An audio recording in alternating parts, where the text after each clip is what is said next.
আজকে গেছিলাম এখানে চুল স্ট্রেটনিং করতে। অনেক দিনের স্বপ্ন ছিল, কিন্তু সেই স্বপ্ন সারা জীবনের মতো মিটে গেছে। গাইজ বিশ্বাস করো, আমি ঠিক 4টের সময় গিয়ে রাত 12টার সময় বাড়ি এসেছি, কারণ ওদের প্রোডাক্টটা অ্যাভেলেবেল ছিল না, পরে এসেছিল।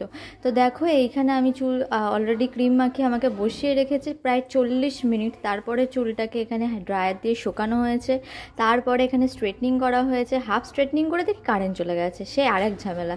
10টা 11 বাজে, তারপর কারেন্ট আসার পর আরেক সাইডে স্ট্রেটনিং হলো। তারপর আস্তে আস্তে হতে হতে সেই আবার ক্রিম লাগালো শ্যাম্পু দিয়ে। তারপরে কি অবস্থা আর কি বলবো, মাথা নষ্ট গাইস, কি বলবো। সেই 4টের থেকে এসে বসে আছে, এখন ঘড়িতে বাজে 11টা 13। দেখো দেখো, এখনও পর্যন্ত হইনি, এখনও 20 মিনিট টাইম লাগবে। চিন্তা করার বাইরে। রাত্রিবেলা দেখো পুরো নিস্তব্ধ হয়ে গেছে, সব অন্ধকার, শুধুই পার্লারটা খোলা। মানে এই পার্লারে হচ্ছে, বুঝতে পারছো কত দেরি লাগে ভাই রে ভাই। চিন্তা করার বাইরে, দিমাগ খারাপ হয়ে গেছে। ঘড়িতে বাজে রাত 11টা, তখনও আমার মাথা ধুচ্ছে।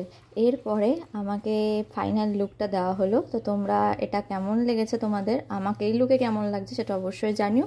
তো চলো আজকের মতো আমি টাটা, আর আসছি পরের ভিডিওতে অন্য কোনো লুক নিয়ে। তো চলো টাটা।